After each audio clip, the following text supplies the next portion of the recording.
I'm not celebrating this death, but there's a lot of people that I could see, maybe like, hardcore fan, Bill Leavy, the referee, the head referee for Super Bowl XL in 2006 with the Seahawks and Pittsburgh Steelers.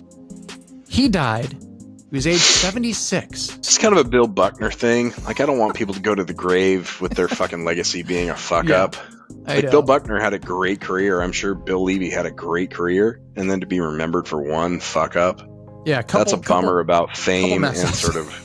Yeah, a couple. I mean, his was two. Just think of how many games that guy officiated, right? Like, it must have been right. And clearly he was at the top of his fucking profession to get there. Yeah, the head ref in the Super Bowl. I mean, it's a bummer, but also Roethlisberger was a yard and a half short. Does the ball get to the goal line? After reviewing the play, the ruling on the field stands. Touchdown. Yeah, you're right. Holding. Number 75 offense. You're going to see him rush from the outside here. Locklear makes a pretty good move with that right arm.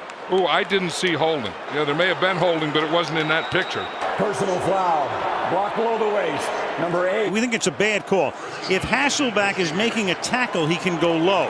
And that was Matt Hasselbeck just making a pretty good play in a tackle and getting penalized for it. You got to get it right. Like, people remember. People don't forget. Legendary drummer Jim Gordon died at the age of 77. Years before this, he was like a sessions guy for the Beach Boys and Eric Clapton, George Harrison, many others. But this guy ended up going to jail because he murdered his own mother. He's like one of those guys that like fucking got wacky, got like fucking legit crazy. Hold on, he took like a hammer and killed his mom. When did he was 77 when he died? When did he kill his mom? Years his mom ago, 104. I don't know, 40 years ago. Okay, because if you kill your mom and she's 104 and you kill her with a hammer, I don't think that's murder. He's just putting her out of his. That's mercy. No, this is like. And he's 40... a drummer. He could probably be like. Yeah. Okay, sorry. This could have been longer than that. Maybe 40, 45 years ago, something like that. Was it 2 hammers or just 1? I mean, does it matter? He's a drummer. Was there rhythm? I mean, does Def Leppard use? Hey, it gave the thumbs up to that. Yeah. The drummer from Def Leppard's only got 1 arm. Yeah. I don't know, man. Whatever. Like, he killed his mom. That's fucked up. But did he go to prison for it? Yes. Well, okay. There you go. You're like, everybody lived happily ever after. Yeah. Yeah, whatever. I mean, that's how it should go. All right. Ted Kaczynski, Lee. Ted Kaczynski. Super fucking smart dude. He just did it wrong. But would we know his name if he didn't? I don't fucking know. I mean, you should read the manifesto. Everybody read knows the manifesto. Unabomber, right? Yeah, 81 read years the old. manifesto. Anybody who reads the manifesto today, you'll see some shit and be like, yeah, this guy had a fucking bunch of shit right. He was a brilliant dude.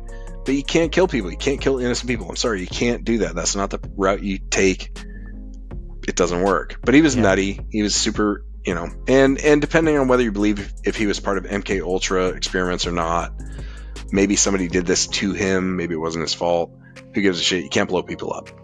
Yeah. Don't blow people up. Write your manifesto and put it on TikTok and get 400 million views.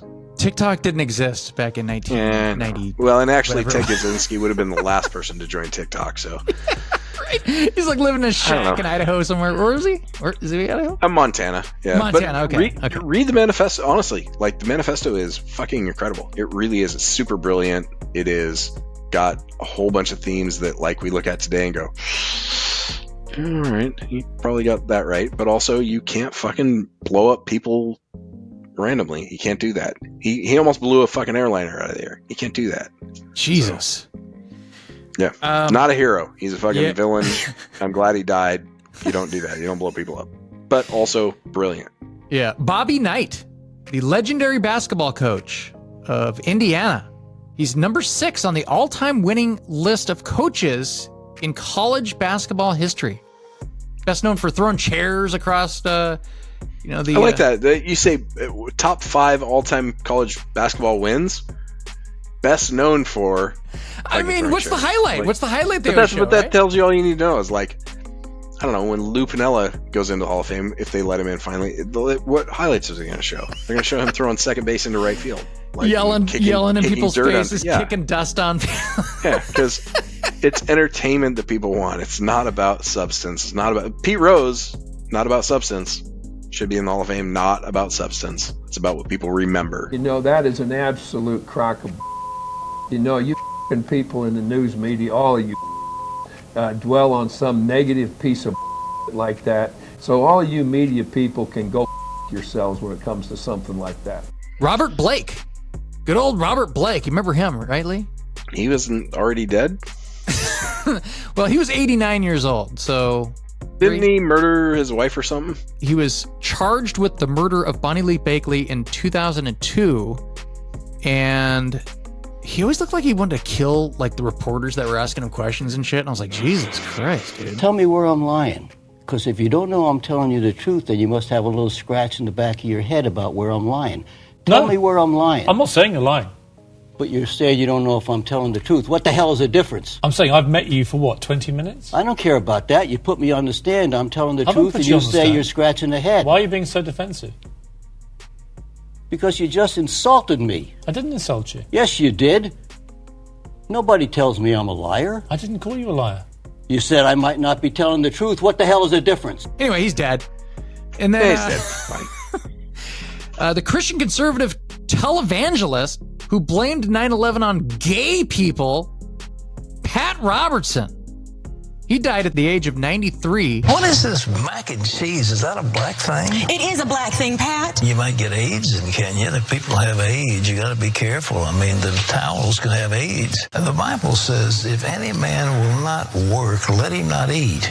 Now, that didn't say if any man will not work, let him go to the soup kitchen and let the government pick up the tab.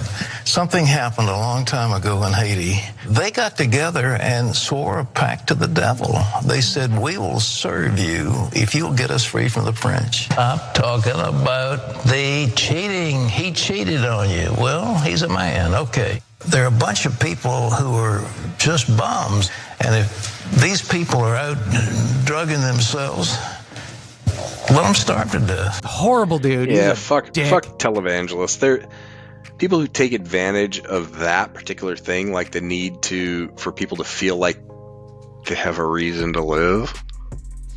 He was saying the like- craziest shit, man. Stern Well, used just- to play and like they're, and they're shit about always him. fucking nutty because they appeal to people who need nutty, right? Like they Yeah. appeal to people who have nothing else, and then they milk them and they buy jets and they buy fucking mansions, and it's like, I don't know. Like I had a friend once ask me like, what's your definition of honor?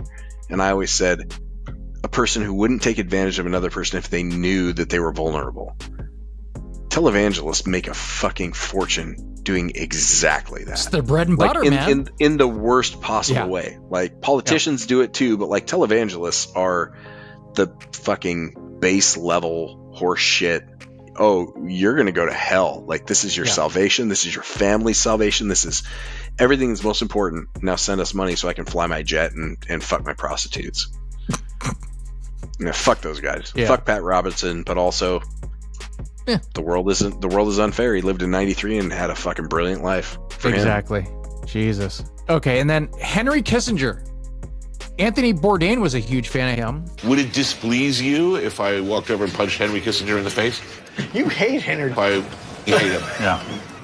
Because in my travels, I stumble across his good works everywhere I go. Right. Some called him a war criminal for his role in bombing Cambodia and widening the war in Vietnam. Henry Kissinger was a man of great accomplishment and controversy. But as he once told NBC's Barbara Walters, he had no regrets. If I had to do it over again, I would do again substantially the same way. Kissinger's actions caused anywhere between 300,000 to 5 million people to die worldwide over his that's probably over true. his years. He's sort of like Dick Cheney before Dick Cheney. He's a great statesman, great politician, meaning good at being those things. But also his decisions cost a whole bunch of people a lot of lives. Like, and he was a strong personality that didn't listen to a lot of people around him. So that, I don't know. I don't want that in statesmen or politicians. I want them to think twice. I want them to be humble. I want them to not have hubris. And hubris, he definitely had. He thought he was right all the time. I heard he was a great coxman. I'm sure.